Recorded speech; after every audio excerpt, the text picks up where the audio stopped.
किसान साथियों, कार्यक्रम में एक बार फिर आप सभी का स्वागत है। साथियों, आज के हमारे कार्यक्रम का विषय है कृषि क्षेत्र में सहकार से समृद्धि।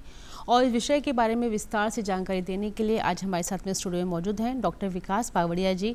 आप असिस्टेंट प्रोफेसर हैं कृषि अर्थशास्त्र में कृषि महाविद्यालय नागौर से। साथ ही साथ आप राजस्थान में जो फसलों का जीआई टैग किया जाता है, आप उसके स्टेट काउंसलर भी हैं। सर, आपका कार्यक्रम में बहुत बहुत स्वागत है। बहुत बहुत धन्यवाद। सबसे पहले विकास जी, जानना चाहेंगे कि जैसा कि आज हमारे कार्यक्रम का विषय है कि कृषि क्षेत्र में सहकार से समृद्धि, तो जानना चाहेंगे आपसे कि कृषि सहकारिता क्या है।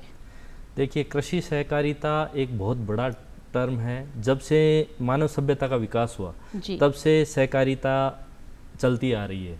और इस सहकारिता को जो फॉर्मल रूप दिया गया कि किसान है जो किस तरह से एकजुट होके और अपने फ़ायदे के लिए, कृषि में फ़ायदे के लिए इसका उपयोग कर सकते हैं, तब से शुरू हुआ। सबसे पहले अगर मैं बात करूं कृषि सहकारिता की, तो इसमें किसान जो हैं वो एकजुट होके और किसी भी कृषि से संबंधित काम को करते हैं जिससे उनको लागत कम से कम आए और उनको फ़ायदा ज़्यादा से ज़्यादा मिले।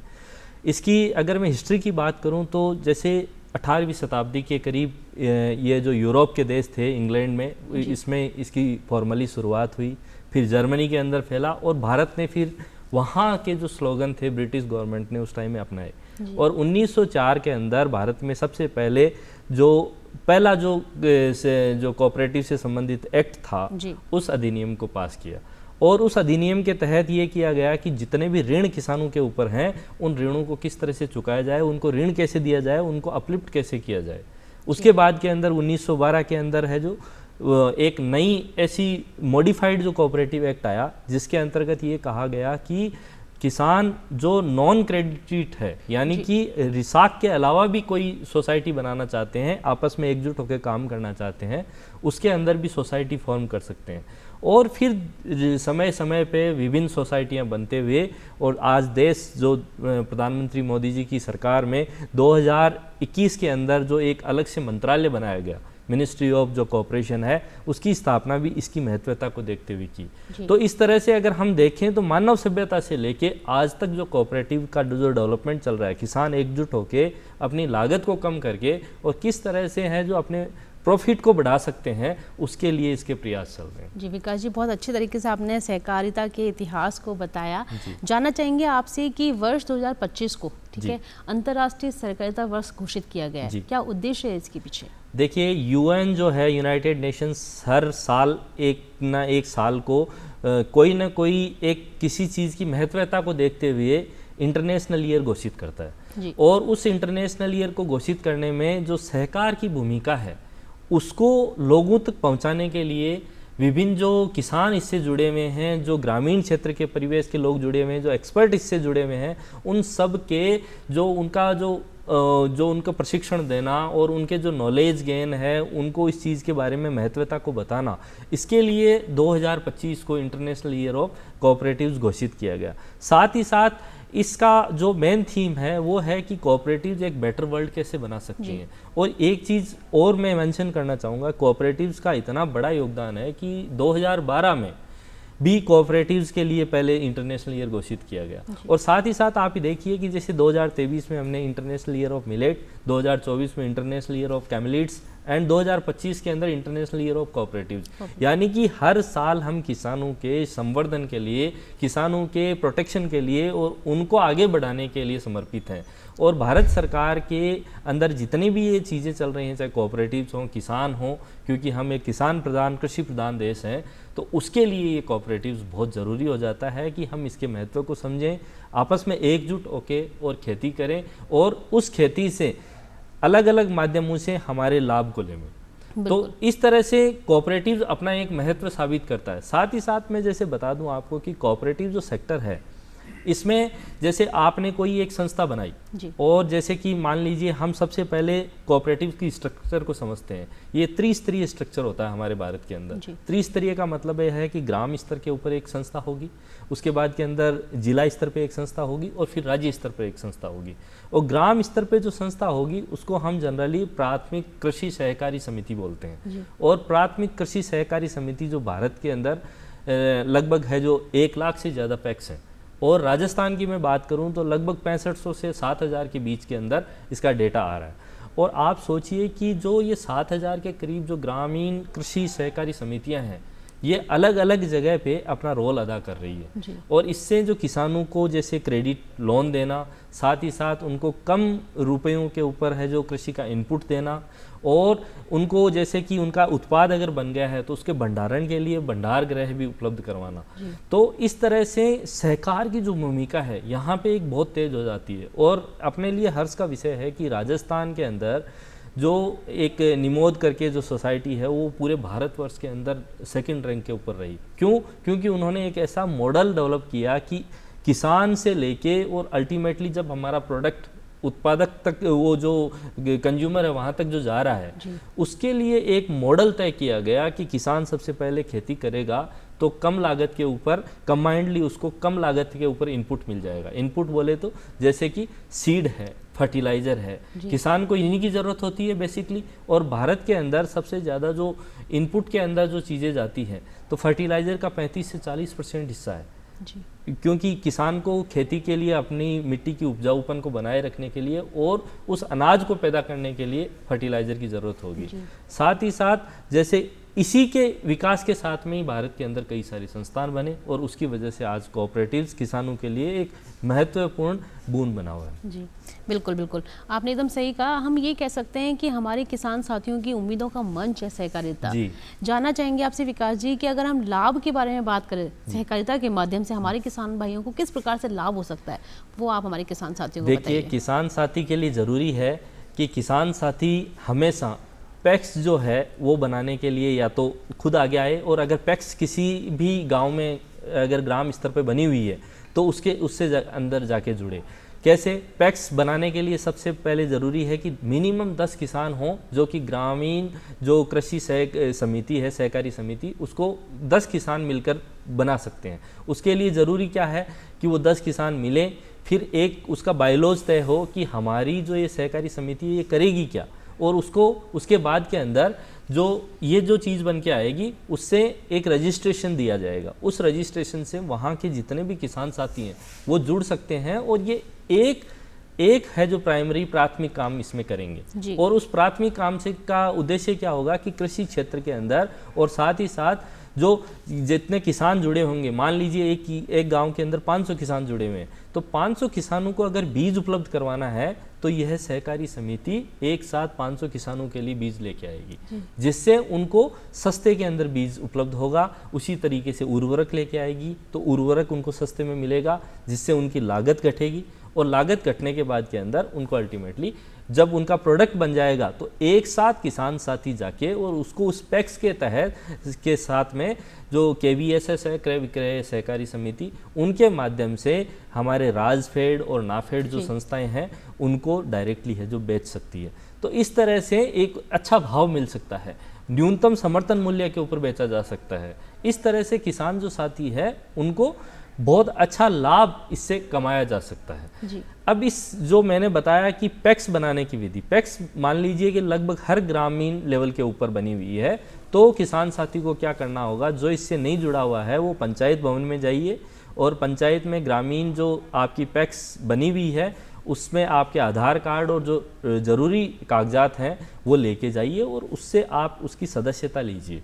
उसकी नॉमिनल फीस होती है 100 रुपये से 500 रुपये, या बाकी जितनी जो भी सोसाइटी ने डिसाइड की है उससे जुड़ के, और उससे किसान जुड़ सकता है, और फिर उसका सदस्य होने के नाते उसको कम पैसे के ऊपर है जो वहाँ पे उसको इनपुट्स मिलेंगे, उसको उर्वरक, सीड, फर्टिलाइज़र सब मिलेंगे, और साथ ही साथ उसको जो अल्टीमेटली उसका प्रोडक्ट बन जाएगा उसके भंडारण की और उसकी मार्केटिंग की सुविधाएं भी प्रोवाइड करवाई जाएगी। जी, ये आपने विकास जी बताया कि किस प्रकार से हमारा किसान साथी लाभान्वित हो सकता है सहकारिता के माध्यम से। आपसे जानना चाहेंगे कि जब लाभ की बात हुई है तो कहीं ना कहीं हमारे किसान साथियों को ये उम्मीद रहती है कि कहीं ना कहीं उसको ऋण की सुविधा इस प्रकार से हो कि वो किसी भी प्रकार से तनाव में ना रहे और उत्पादन में बहुत अच्छा सा अपना ग्रोथ कर सके। तो किस प्रकार से सहकारिता के माध्यम से ऋण की व्यवस्था है? देखिए, भारत देश इतना बड़ा और इतने सारे किसान, और हमारी जो पॉपुलेशन है वो वर्ल्ड के अंदर सबसे ज़्यादा है, लेकिन फिर भी हम कृषि प्रधान देश हैं और हमारे किसान धीरे धीरे जागरूक हो रहे हैं। कई सारी ग्रामीण लेवल पे जो पैक्स हैं उन्होंने इतना अच्छा परफॉर्म किया है कि उन्होंने खुद मिनी बैंक बना के और ऋण की सुविधाएं देना शुरू कर दिया। किसान को एक जो उसकी ऑप्टिमम जो रेट है, रेट ऑफ इंटरेस्ट है, उसके ऊपर ऋण की सुविधा दी जा रही है। और वो ऋण की सुविधा है वो ओनली लघु काल के लिए है, यानी कि 6 महीने से लेके और 18 महीने तक का पीरियड जो हम जनरली मानते हैं। और अगर दीर्घ काल के लिए आपको जाना है तो भूमि विकास बैंकों से है जो किसान को लोन की सुविधा मिल सकती है। और वो जो लोन है वो इंटरेस्ट सबवेंशन के साथ मिलता है, यानी कि एक नॉमिनल जो 4-5% की रेट है उसके ऊपर आपको लोन मिलता है। साथ ही साथ जैसे हम पुराने समय में देखें तो कई सारे किसान साथी जो कि हमारी साहूकारी व्यवस्था चलती थी उससे एक्सप्लॉइट होने के बावजूद बाद में अपना लोन नहीं चुका पाते थे और पूरी जिंदगी बंधुआ मजदूर रहते थे।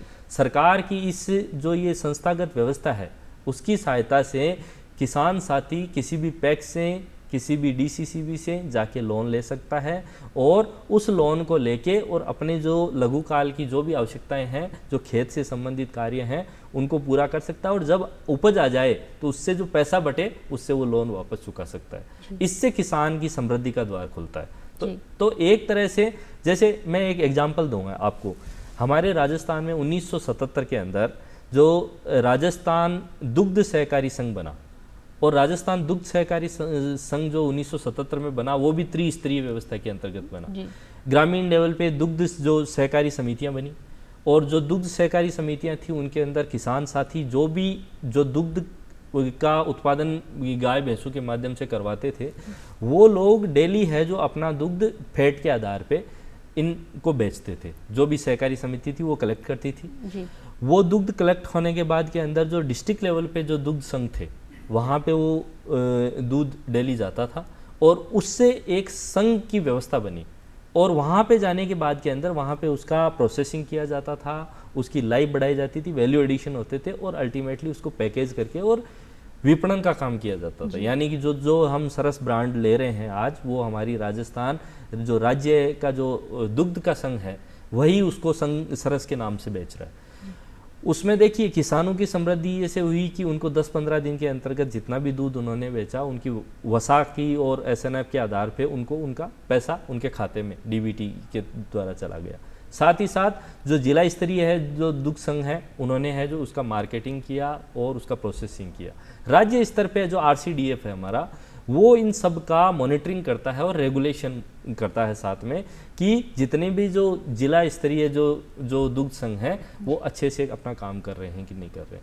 बाकी हमारे पूरे राजस्थान के अंदर जो सरस नाम से ब्रांड से बेचा जा रहा है, ये आरसीडीएफ का मॉडल है। हमने किसको अडॉप्ट किया? हमने अमूल को अडॉप्ट किया। आज़ादी से पहले 1946 के अंदर जब अमूल एक ब्रांड बनके और बाहर आया, जो हमारे आनंद के अंदर एक अमूल डेयरी का स्थापना की गई और डॉक्टर वर्गीस कुरियन जिनको हम फादर कहते हैं वाइट रिवॉल्यूशन का, तो उन्होंने ये व्यवस्थाएं शुरू की। हमने अमूल से सीखा कैसे सहकार से समृद्धि बन सकती है। उसी तरीके से किसान साथी इन दुग्ध संस्थाओं के माध्यम से जुड़े।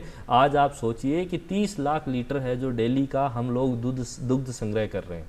साथ ही साथ उसके अंदर लगभग 14,000 हमारी जो दुग्ध सहकारी समितियां हैं वो काम कर रही हैं।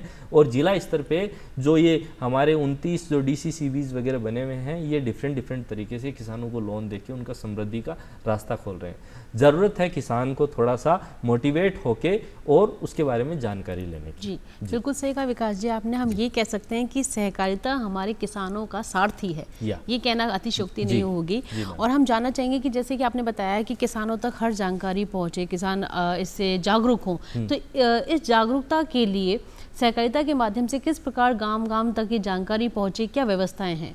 देखिए बहुत सारे जो पोर्टल्स चल रहे हैं, हमारे जो जितने भी जिला लेवल के ऊपर अधिकारी हैं और हमारे जितने भी फील्ड में ऑफिसर्स हैं, हमारे जो कृषि पर्यवेक्षक हैं या फिर जो सहकारिता से जुड़े हुए लोग हैं, वो हर जगह ये बताने का काम करते हैं कि किसान साथी को इसके साथ में आना चाहिए।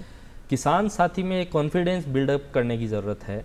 हम ये छोटा सा मॉडल एक और देखें दुग्ध के अलावा कि भारत के अंदर उर्वरकता की जो मैंने अभी बताया कि 35 से 40% हमारी कृषि में ज़रूरत थी और उसको सब्सिडी पे देने के लिए 1977 के अंदर ही हमारा 1967 के अंदर इफ्को करके एक संस्थान बना, भारतीय जो उर्वरक किसान उर्वरक जो लिमिटेड था, वो कोऑपरेटिव सहकारी समिति बनी। और 1980 के अंदर फिर से क्रिबको बना, और इन दोनों ने मिलके क्या किया कि देश के अंदर जितने भी उर्वरक बनाने थे उनको बनाने का काम किया और किसान को सब्सिडाइज रेट के ऊपर उर्वरक मिल सके जिससे उसकी उत्पादकता बढ़े, वो काम किया।